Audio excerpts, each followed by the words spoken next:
아멘. 오늘은 성찬주일입니다. 성찬이라는 말은 거룩한 만찬, 거룩한 식사라고 하는 뜻입니다.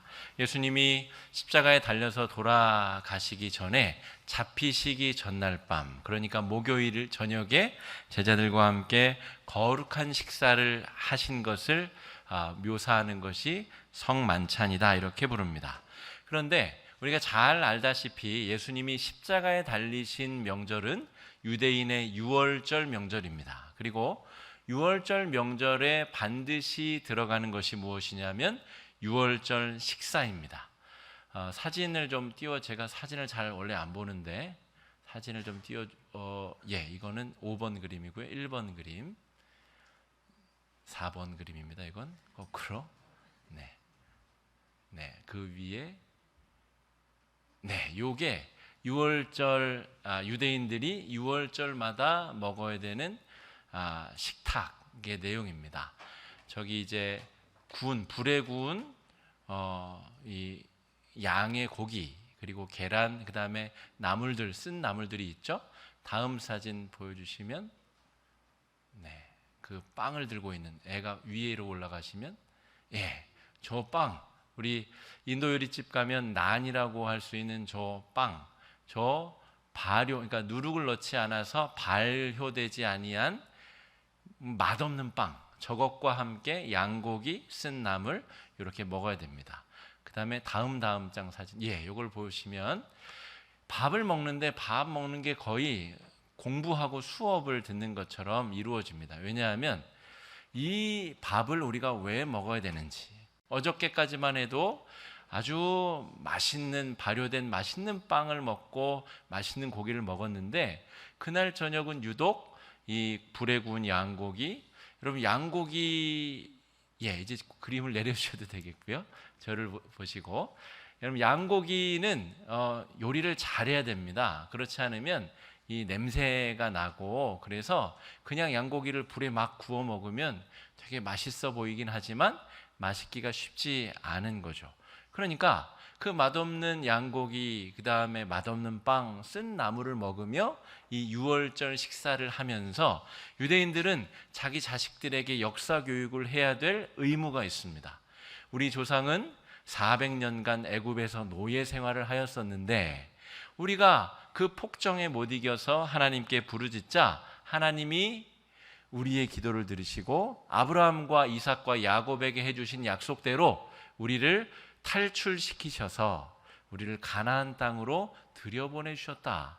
그런데 얼마나 바로의 고집이 쇄심줄 고집이었던지 하나님의 명령을 따르지 않고 우리를 내보내주지 않아서 하나님이 10가지 재앙을 보내셨는데, 그 마지막 10번째 재앙이 바로의 아들에서부터 저 노비의 종, 심지어 가축의 첫 새끼까지 하나님이 그 모든 생명을 가져가시는 징벌을 내리시고, 그제서야 바로가 우리 민족을 자유롭게 풀어주었단다. 그런데 그거랑 이거랑 먹는 거랑 무슨 상관이 있어요? 아이들은 태어나자마자 6월절, 우리로 따지면 3, 4월이 되면 이 예식에 따라서 이 밥을 먹어야 되거든요. 그러니까 자녀들의 그런 궁금증에 대해서 그 죽음의 사자가 온 애굽 땅을 덮었을 때에 하나님의 말씀이 1년 된 흠없는 어린 양을 잡아서, 혹은 1년 된 염소를 잡아서 그 피를 현관의 사방의 틀에 좌우 임방과 설주에 바른 집에는 그 죽음의 사자가 들어오지 못하고 6월 뛰어넘어서 지나갔다. 그 은혜를 기억하기 위하여 우리는 그때 잡혀 죽인 어린 양, 그 양고기와 쓴 나물과 이제 곧 탈출해야 되기 때문에 빵을 정성스럽게 만들 수 있는 시간적 여유가 없는 거예요. 그래서 아직 발효되지 아니한 누룩을 넣지 않은 맛없는 빵과 그 고기와 또 쓴 나물을 먹으며 우리는 탈출의 밤을 식사를 하며 보냈어야 한단다라고 부모는 자식들에게 교육을 할 의무가 있었습니다. 오늘 우리가 읽은 본문 중에 출애굽기 12장 우리 9절 말씀, 한번 읽어보겠습니다. 9절 말씀 시작. 날 것으로나 물에 삶아서 먹지 말고 머리와 다리와 내장을 다 불에 구워 먹고. 그러니까 더 맛있게 요리해 먹을 방법이 있는데 지금 이 밤이 지나면 황급히 짐을 싸서 탈출해야 되기 때문에 다른 방법이 아니라 불에 구워 먹어서만 먹고 탈출 준비를 하여라, 이렇게 말씀하셨다는 것이죠. 지금 예수님이 제자들과 함께 그 유월절 식사를 하고 계시는 장면이 이 성만찬 장면입니다. 그런데 예수님은 유월절 식사에 유월절과 관련된 이 역사 교육을 하신 것이 아니라 전혀 새로운 의미로 유월절 식사를 이끌어가고 계십니다. 이제 내가 너희에게 빵을 줄 테인데 이 빵은 내 육체를 대신하는 것이다. 내가 이제 포도주를 너희에게 줄 테인데 이것은 나의 피, 너희를 위하여 흘리는 나의 피다. 너희는 이것을 받으라, 마셔라. 그리고 너희 형제 자매들에게 이 떡을 나누어 주어라. 주님께서는 그렇게 이 유월절 식사를 전혀 다른 방법으로 해석하여서 가르치고 계시고 보여주고 계시다는 것입니다.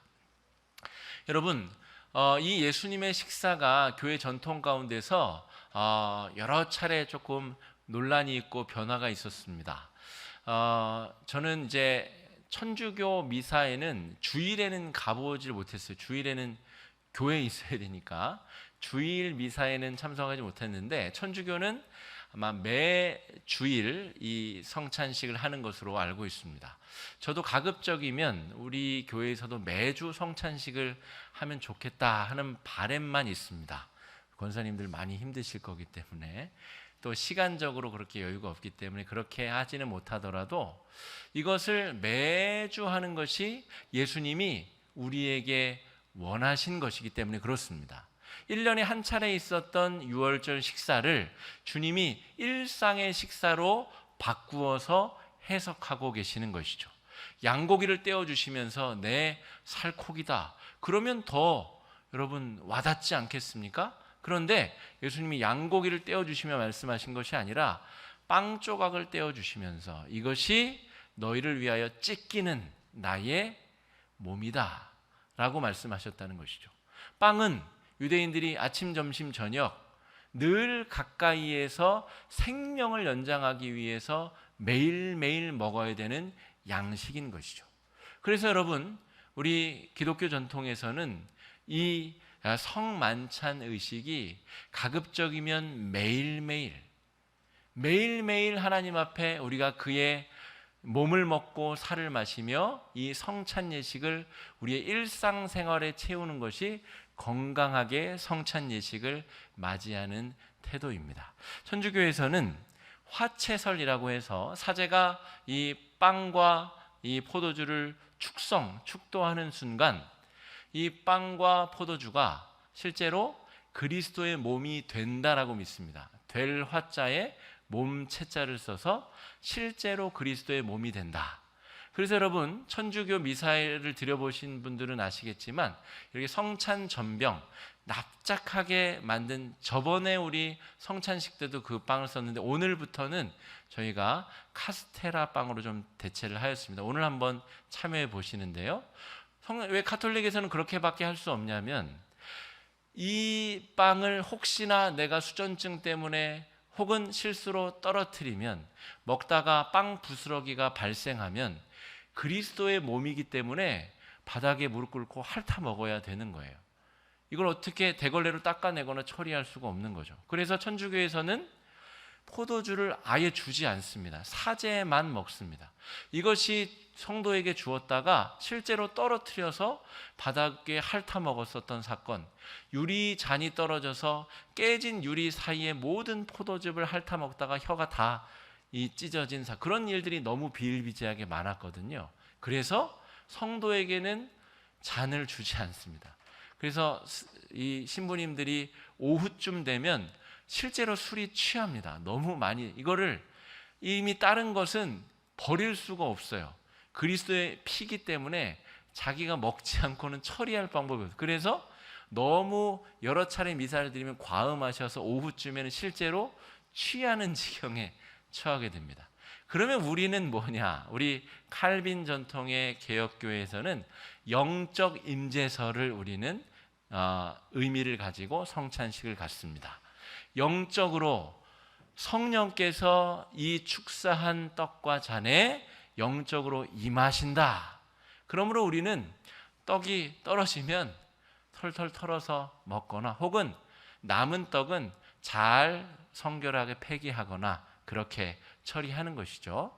이 이외에도 루터는 공제설이라고 하여서 이 떡 안에 주의 몸이 임하여 있다. 약간 천주교랑 비슷한 공제설. 이 떡과 잔 안에 아래 함께 있다는 것이죠. 쯔빙글리는 그거는 좀 더 달리 그냥 기념하는 것이다 라고 하는데, 우리 전통은 영적 임재설로 이것을 드린다라고 하는 것이죠.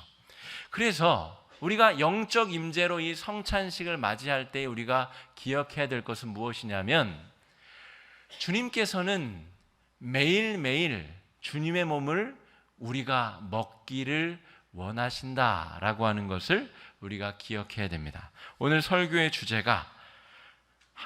제목이 주님을 먹습니다입니다. 주님께서는 1년에 한 차례 유월절 식사가 아니라 매일매일 우리가 주님의 그 은혜의 경험을 매일매일 먹기를 바라시는 것이죠. 우리가 예수님을 먹으며 예수님의 임재를 경험하며 예수님과 동행하여 우리의 삶이 이루어지기를 바라시는 것입니다. 여러분, 음식은 매일 먹어야 됩니다. 음식을 거르게 되면, 그리고 물은 한 사나흘, 음식은 한 30여일 먹지 못하면 생명을 유지할 수가 없습니다. 여러분, 이 음식이라는 것은 우리의 생명의 원동력이라는 것이죠. 예수님은 지금 유월절 식사를 전혀 다르게 해석하시며, 내 몸을 너희가 매일매일 먹기 원한다라는 마음으로 이 떡을 떼어주고 계십니다. 일상적으로 유대인들이 마시는 포도주를 나누어 주시면서, 이것은 너희를 위하여 흘리는 나의 피다. 너희는 이것을 매일매일 마시며 나와 동행하며 동거하면 좋겠다라고 말씀해주고 계십니다. 여러분, 우리는 예수 그리스도의 몸과 피를 매일매일 먹어야 하는 성도들입니다. 여기서 매일매일 먹는다고 하는 것은 예수 그리스도의 십자가의 은혜를 매일매일 먹는 것을 의미합니다. 우리가 아침을 먹을 때마다, 점심을, 저녁을 먹을 때마다 우리를 위하여 십자가에 달려 돌아가신 예수님의 사랑을 먹는 것입니다. 내 생명의 이유와 근원이 예수 십자가로부터 말미암았음을 기억하고 먹어야 하는 것입니다. 주님께서는 우리에게 먹힘으로 말미암아 사라져버리신 것이 아니라 그는 죽음을 이기고 부활하셔서 그분의 살과 피가 우리 성도들의 혈류를 타고 혈관을 통해서 우리의 삶을 통해서 하나님의 나라를 이루어 가시는 방법으로 주님의 몸과 피는 쓰임받게 되는 것입니다. 그러므로 여러분, 우리는 오늘 성찬 예식에 참여하며 날마다 주님을 먹겠습니다 라고 하는 고백으로 하나님 앞에 나아가실 수 있게 되기를 간절히 바랍니다. 초대교회에서는 실제로 예수님의 이 가르침대로 매일매일 성도들이 한자리에 모여서 이 성찬을 함께 하였습니다. 이 성찬 식사가 거의 애찬처럼 되었죠. 그래서 로마 우리 카타콤에 핍박받았던 성도들은 이 지하 무덤에 모여서 저녁 시간에 함께 모여서 빵이 없는 자는 그냥 나오고 빵이 2덩이 있는 자는 나와서 2덩이 내고 조금 자기 것 뜯어먹고 예수의 이름으로 축성된 이 떡과 포도주를 마시며 우리가 한 몸이고 한 공동체이며 그리스도의 한 형제 자매임을 다시 한번 깨닫고 경험하는 의식을 체험하였다는 것이죠. 그런데 이 초대교회에서 이 빵을 같이 먹어야 되는데 먼저 먹어버린 사람들이 있었습니다. 먼저 먹고 뒤에 온 사람들이 먹을 빵이 없어져 버린 경우가 있어서 교회 분쟁이 일어났다, 이런 기록들이 있지 않습니까? 그러니까 여러분, 우리가 예수 그리스도의 살과 피를 매일매일 먹는다고 하는 것은 우리가 하나님의 사랑을 매일 기억하고 형제 자매와 더불어 사랑을 나누는 것을 의미합니다. 그러므로 예수 십자가의 보혈을 매일 매순간 기억하며 살아가는 것이 우리가 성찬식을 임하는 바른 태도다 말할 수가 있겠습니다. 두 번째, 음식은 잘 먹어야 됩니다. 급히 먹은 음식은 체하고 제대로 조리되지 않은 음식이 몸을 상하게 하는 것처럼 이 성찬의 음식도 잘 먹어야 된다는 것이죠. 이 성찬이 우리에게 의미하는 것은 우리의 노력으로 우리가 구원에 다다를 수 없다는 것을 기억하게 만듭니다. 예수 십자가에 달리신 그 보혈의 살과 찢긴 살과 그 보혈의 음료를 마실 때에 내 공로, 내 의지로 우리가 구원받은 것이 아님을 매일매일 기억해야 하는 것이죠. 예수 그리스도의 십자가의 보혈로만 우리는 구원받은 존재들이다. 우리가 성찬을 대하는 것은 그것을 고백하는 의식입니다. 또 매일매일 은혜를 경험하고 생각하며 내 공로가 아니라 하나님의 사랑과 예수 그리스도의 십자가의 보혈로 우리는 구원을 받았습니다. 이 고백을 드리며 성찬에 참여하실 수 있게 되기를 간절히 바랍니다. 세 번째, 이 성찬을 대할 때 주님께서는 우리로 하여금, 사도들로 하여금 그것을 나누어 주어라 말씀하셨습니다. 우리 누가복음 22장 17절 말씀 한번 읽어보겠습니다. 시작. 이에 잔을 받으사 감사기도 하시고 이르시되 이것을 갖다가 너희끼리 나누라. 주님이 새롭게 해석하신 유월절 식사는 우리끼리 그 떡과 잔을 이제는 나누어야 됨을 의미합니다. 주님이 계시지 않더라도 주님께서 승천하셨을지라도 우리끼리 그 사랑의 식탁을 나누고 사랑의 은혜를 나눌 수 있어야 된다는 것이죠.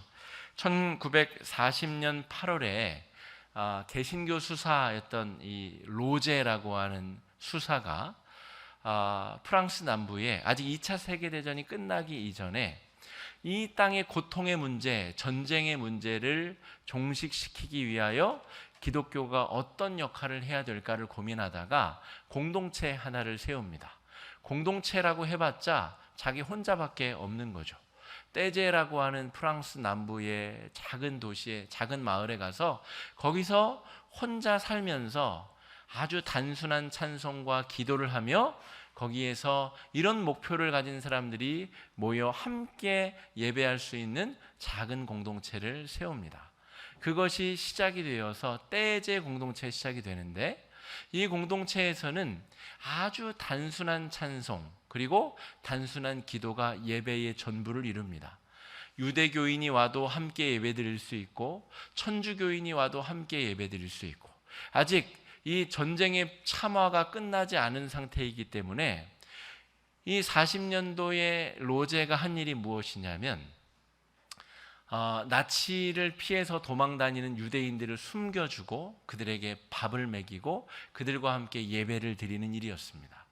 2차 세계대전이 끝나자 그 다음에는 이제 독일 병사들을 숨겨주고 그들에게 밥을 먹이고 그들과 함께 예배를 드렸습니다. 그래서 여러분, 여러 사람이 함께 예배를 드려야 되기 때문에 가장 단순한 형태의 노래, 우리가 잘 아는 떼제의 노래가 사랑의 나눔 있는 곳에 하나님께서 계시도다.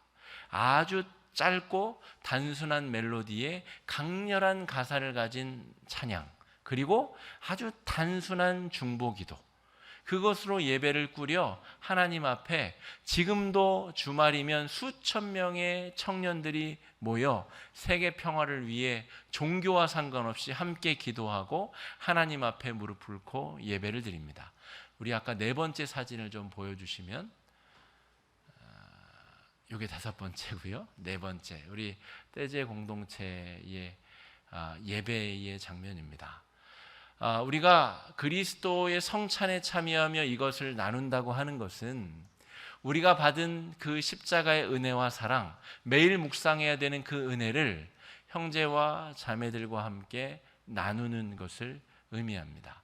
다섯 번째 그림 보여주시면, 저분이 로제입니다. 저분이 30대 정신질환이 있는 여성에게 이렇게 불의의 사고로 돌아가셨어요. 그럼에도 불구하고 수많은 그 뒤를 따르는 수사들이 그 사랑의 정신, 이 떼제의 정신을 받들고 함께 지금도 전 세계에 흩어져서 공동체를 이루고 또한 함께 예배를 드리고 있는 것이죠. 여러분, 우리가 하나님 앞에 어떤 마음으로 이 성찬의 식사를 맞이해야 될까? 우리는 매일매일 주님을 먹습니다 라고 하는 신앙 고백으로 성찬에 임하셨으면 좋겠습니다. 주님의 몸과 피를 먹고 마시되 잘 먹고 잘 마시겠습니다. 내 의나 내 노력이나 내 자랑으로 구원받은 것이 아니라 철저히 예수의 보혈로 우리는 구원받았습니다 라는 고백으로 성찬에 참여하겠습니다 라는 마음으로 참여하시면 좋겠고요. 주께 받은 이 은혜와 사랑을 증인이 되어서 아무 대가 없이 나누겠습니다. 그 사랑을 전하고 나누는 삶을 꿋꿋이 살아내겠습니다 라고 하는 결단을 가지고 이 성찬 예식에 여러분 참여해 주시면 감사하겠습니다. 이어질 성찬 예식 가운데 여러분에게 주시는 귀하고 놀라운 은혜가 넘치시길 간절히 축복합니다. 잠깐 기도하겠습니다. 사랑의 주님, 성찬 성례 주일을 허락하여 주시고 우리에게 자신의 살과 피를 나누어 주신 주님을 오늘도 먹습니다. 이 식사가 내일, 모레, 글피 매일매일 순간순간 이어지게 하여 주시옵시고 예수의 보혈로 말미암아 우리가 구원받은 존재임을 깨달아 그 사랑을 전하고 나누는 증인으로서의 사명을 잘 감당하며 살아가도록 축복하여 주시옵소서. 은혜 주심을 감사드리옵고 귀하신 예수님 이름으로 간절히 기도드립니다. 아멘.